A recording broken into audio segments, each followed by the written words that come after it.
The board game industry is in the midst of a total meltdown over Trump's tariffs, like nobody else I've seen before. And like perhaps no other industry, the board game industry is one where they really rely on sweatshop slave labor. I mean, I guess the garment industry does too. But this is something where these are some very much white collar people who have too much time on their hands. They're designing and making board games, a luxury sort of thing, and they try the gaming industry. If you don't know, over the last like 10, 15 years, has really gone to like these like deluxe plastic components, things like that really require a lot of slave labor. They really do. 20, 30 years ago, a lot of this stuff was just pen and paper and doesn't really matter so much. It's a rule set that you'd be getting, but not anymore. It's been all about the cool designs, the cool boxes, the cool box inserts. That's really carried the gaming industry over the last 10, 20 years. And because of that, their reliance on this, as I said, is bigger than anybody else. Their profit margins are smaller than anybody else. So naturally, Eric Lang, who his entire grift has been, I'm black, I'm oppressed, we need more black gamers, we need more black game designers, we need equality, pay us more, etc., right? Is absolutely out of his mind over the tariffs, because the people he's been exploiting for his games, the companies that have used these things, are lowering their profit margins, are evaporating overnight, because these components, if they were made in the U.S., would cost a lot to make. And that's why people who make board games in the U.S. don't often have as fancy components as these guys. And so they've relied on this for a long, long time, absolutely lived off slave labor, all while virtue signaling to everybody else about how bad they are for voting one way or another, about how you're supposed to worship them for their skin color, etc. It is the most hypocritical thing I've ever seen, ever, in any industry. It's such a small industry. These people are just disasters. And we're going to laugh at Eric Lang because he just went ballistic on a fellow board game designer who called him out on this, and rightfully so. So loved what I saw on Facebook the other day. Hilarious stuff. Let's get into this woke board game industry, and please hit the like and subscribe button. Join us as we talk about all things in gaming, my friends. This is my book, The Demon's Eye. This is a fantasy novel I just came out with, and I'd love for you to check it out. It's in the description below. Printed in America. Of course, I don't have any impact on this, or you could just get it digitally, and there's no printing there. All made in America, my friends. So check it out. It's in the description below. Only $4.99. An excellent, excellent fun read for you. If you like tabletop RPGs like Dungeons and Dragons and the like, I think you're really going to love this book. Great fantasy stuff, and it's available on ebook and print for you in the description below, as I said. And brand new. Thanks for supporting our channel and supporting our efforts in the culture here. Yeah, Eric Lang, quite the guy out there. And he is completely part of the woke mind virus. He was part of the Gamers for Harris site of board game designers on there. Many company executives and the like were on this, trying to pressure the board game industry into supporting Kamala Harris. Of course, that site went down very, very quickly. He's the product of diversity hires himself. He's leveraged his race baiting over the years and his black identity into a position at Cool Mini or Not, which he's no longer at, which he had to step down from. I can only imagine why. As last year, he came under fire for putting pronouns into the Mass Effect board game. You can see it. He, him, she, they, she, her, he, him. How nice. How nice, these Mass Effect pronouns.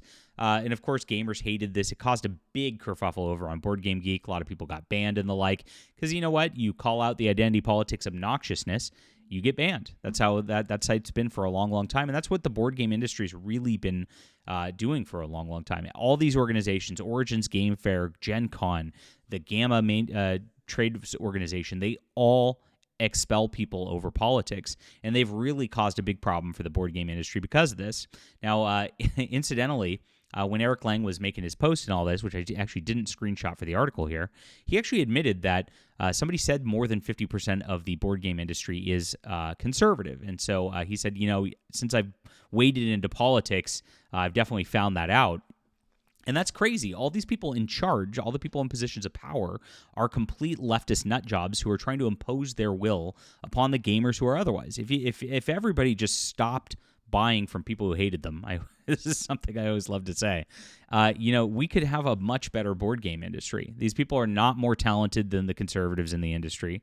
They are all in there because they're diversity hires, and they are ruining board games at a rapid clip. And this obviously makes sense. If you look at who plays games, games are logical mathematical concepts. So you get a lot of men, a lot of white males, for example, and because of that, you get a higher propensity towards conservatism. On the flip side, you have a lot of families playing, because when you want to do something with your family and get them off of screens and the like, the people who are going to do that and actually care about getting their kids off of screens like are usually conservative as well, right? You get a lot of Christian sort of family stuff in that. So nobody wants pronouns in their board game when this thing happens. Now, he's absolutely crazy. He's unhinged about Trump.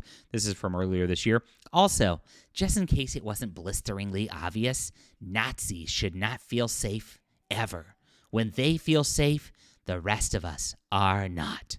Oh, please clap. He's so virtuous here. So he chimed in on the tariffs, and instead of actually like talking about it and the things like that, he decided to lecture gamers. Don't bother these board game designers and publishers. You gamers, are you customers? Who do you think you are, bothering us, taking up our time, making us feel bad? You know, it's like these people are so entitled. This attitude right here is everything that's wrong with people who get into the comic book industry, into the board game industry, into Hollywood. I see this all the time from this leftist establishment. They know they're in a spot where they're politically safe, and so they can treat their customers like just absolute garbage. Look at this. Hey, maybe don't come at game industry people demanding education about tariffs right now. These folks were gut-punched a day ago, and now get to see their livelihood imperiled by a feckless madman. They're not going to do your homework for you in this moment. Google is free. Give them space and read the room. Holy shit. Look at that. I mean, just look at that attitude. He's saying, look, gamers are interested, and of course they are. Look, you're a big fan of Eric Lang or whatever. You're like, hey, Eric, what's going on with the board game industry right now? I know the tariffs are hitting. Love to hear from you on this topic, you know, as a guy who's supposed to be an expert in this. And this is how you get treated. I mean, imagine like supporting this guy at this juncture and buying his games at this juncture. He hates you. He views you as peons who are not worthy of his time, not worthy of his response. And in fact, he couldn't just post one. He just had to do this. He had to go at gamers and at the customers instead. It's so ridiculous. This attitude, it really makes me sad. And by the way, I really appreciate all you readers, especially the ones who take the time to email me about the books and things like that. It's like, I try to respond to everybody as much as I can. I'm sorry if I've ever missed you. It's an accident. I really try to. And I get a lot. I mean, I've got a 57,000 sub YouTube channel here. Obviously, I get a lot of emails and stuff like that. It's impacted, believe me. But at the same time, like, I try to be nice to my customers. It just makes sense. Like, I mean, right? Is that common sense that's gone these days? Is that something I'm out to lunch on? I don't know. I don't like acting like this. This is crazy. So Robert Burke's a game designer who's awesome, by the way. If you've not played his Silver River, this guy's got talent. Silver River is a good game, and I'm not sponsored by anybody in here. I just like this game. And he's a conservative creator. Wonderful stuff. He's at BurkeGames.com, like his name, BurkeGames.com, if you want to check him out. So he said, maybe consider not using international slave labor. Just a thought. And that's the thing here. As he's lecturing people on not bothering him, as he's lecturing people on Black lives who need to get paid more, right? Oh my gosh. At the same time, ironically, they're using slave labor in sweatshops and oppressing people in foreign countries to create their little like miniatures for their games. It's absolutely crazy. There's no moral grandstanding that could be more hypocritical than this. It's absolutely insane. But don't point that out to Eric Lang, because Eric Lang does not want to hear it. He got real mad, butthurt about this. So Robert Burke's right. And of course, Eric Lang has nothing he can say about this because he does it. He's caught red-handed, caught with his pants down on this. It's humiliating that this is true and that he's whining this hard like this. And look what he says. Maybe consider kissing every square inch of my black ass. Fox News sock puppet account. Oh, yeah, you go, girl. You go, girl. You tell him that you don't feel bad about that slave labor whatsoever, yo, because you're black. Cool. And notice how he does this. He makes it about him being black immediately.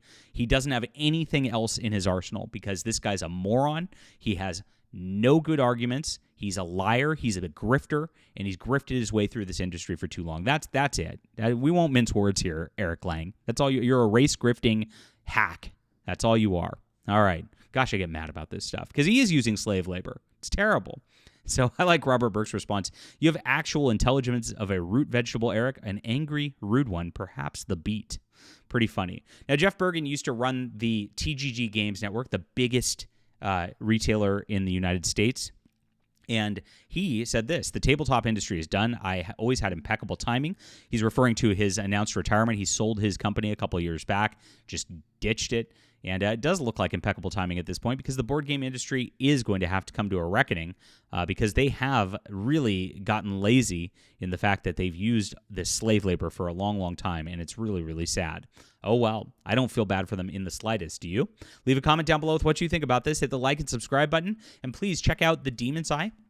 This is beautiful sword and sorcery fantasy. If you like Dungeons & Dragons and the like, you're going to love this. Check it out in the description below. Support our channel. Support real artists in America. America first, my friends. And we'll be back soon.